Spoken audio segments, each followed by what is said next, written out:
It's Mo.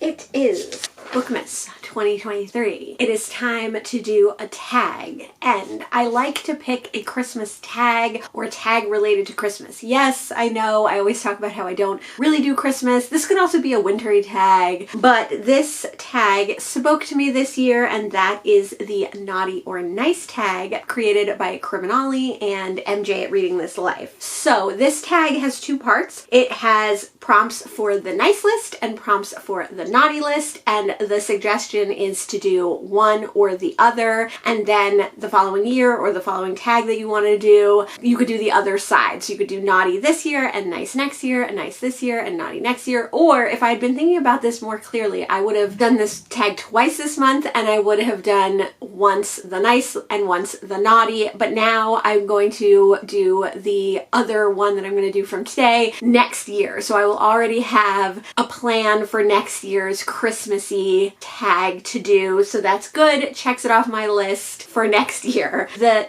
prompts that I'm going to do this year are the nice prompts. So prompt number one is a book that filled your heart with joy in 2023. And I am going to pick two books for this. I'm going to pick two noirs written decades apart. I most recently read A Rage in Harlem by Chester Himes. Earlier this year, I read Lost and Found in Harlem by Delia C. Pitts. These are two crime novels, noir crime novels, following amateur detectives or cops or whatever, and I love noir, and I'm finding that I really love noir set in New York, and these are two perfect examples. So in A Rage in Harlem, we're following Jackson, who is kind of a hapless, unintentional criminal, and he is wanted by everyone, and it is a romp, super fun time. And in Lost and Found in Harlem, we are following a Rook, who is a unsuspecting amateur detective who has to figure out who burnt his boarding house to the ground. So I loved both these books. They both brought me a lot of joy and were very nice to read in 2023. The next question is, what fictional book character is at the top of Santa's nice list? And for this, I'm going to pick Jilin and Ren from The Night Tiger. I read this way earlier in the year in 2023. I really loved it. And this is the second book by Yangtze Chu that I read, and I really like The Ghost Bride as well. I think that Ren and Jilin are very good-hearted characters. They both are well-crafted characters, and I think that they have stood out in my mind a lot more than some of the other characters that I've read this year, and I'm super excited to read more Yangtze Chu. Question number 3 is, have you always been on Santa's nice list? No, no one has, of course. I probably am not on Santa's nice list just because I'm not a gift giver and I don't want gifts. I don't like to get gifts particularly. I mean, I like to get gifts, but like, I don't necessarily want to buy into the consumerism of Christmas and buying gifts for people. And I think that you should really only get gifts for people if you're inspired by a gift to get it for someone, or if you know that someone needs something. So I think that I'm probably not on the nice list for that alone, but probably for many other things as well. Prompt number 4 is, show us the nicest cover from a book you read this year, and for that I'm gonna go with Authority and Acceptance. I love these covers, and I'm so happy that I have Annihilation in these covers as well. They're just so pretty and beautiful, and I love them. Even though I don't necessarily need matching books or matching covers, I think these are really good ones, and I think they're quite beautiful.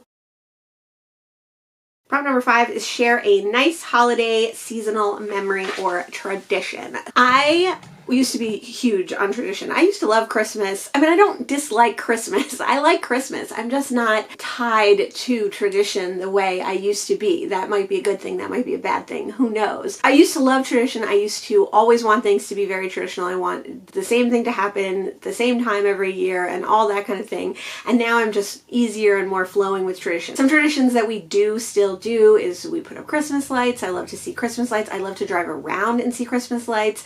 An old tradition that's kind of passed on to newer traditions was always driving to my grandparents' house. Both sides of grandparents' house lived a little bit further away from us, so I would always look at all the Christmas lights and count all the Christmas lights I could count. So I still love to go around and look at Christmas lights. A tradition that I really enjoyed that we do not do anymore is we used to get a live tree when I was a child, and we used to get it on Christmas Eve and decorate it on Christmas Eve and then have it up like all the way through January basically. So I think that like I love seasonal decorations not in their season, and that's something that's carried on from that tradition, I think, probably spurred by that tradition. So but mostly I just around all holidays I just want to see my family, and you know, that's the most important tradition.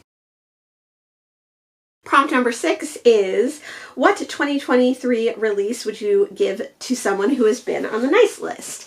And I've read a couple of 2023 releases. A lot of them I've actually really enjoyed, but for this one I'm going to pick The Lakeside Cemetery by Jessica Hawes. This is Jessica Hawes's debut novel, and if you didn't know, Jess Hawes is Jess the Book Freak here on BookTube. You should definitely check out her channel, but I really loved being able to read her debut novel. I enjoyed this novel. I'm excited to see what she does next as an author when that eventually happens, and I would definitely suggest this to people who love cozy mystery, who love historical mysteries, who love paranormal mysteries, who wants to read a debut author, who wants to read an indie author. This would be perfect for In December, which is a readathon going on all month to read indie books. This would be a gift that I would give somebody on the nice list.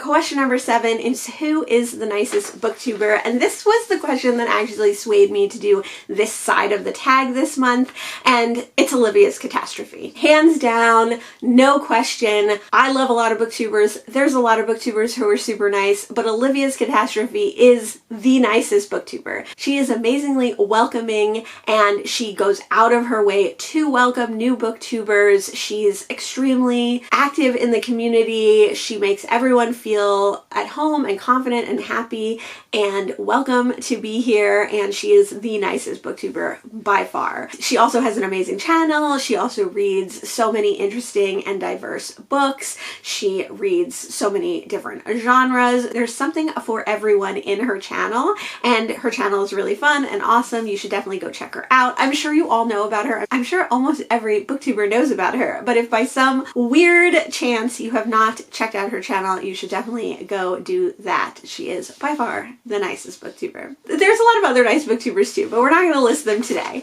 Those are the prompts for the nice tag, and I don't know who's done this one or who hasn't. I think this tag was created in 2022, so I think a lot of people have done this tag already, but if you haven't done this tag and you would like to consider yourself tagged, go right ahead. I just can't say who I would tag in this one because it's been around for so long, but if I had to reach out in the dark, I would say The Towering TBR, I would say Just the Book Freak, I would say Read by Fred, but I bet he's already done it. I don't know. I'll think of some more people and I will put them in the description below along with anything else that I mentioned.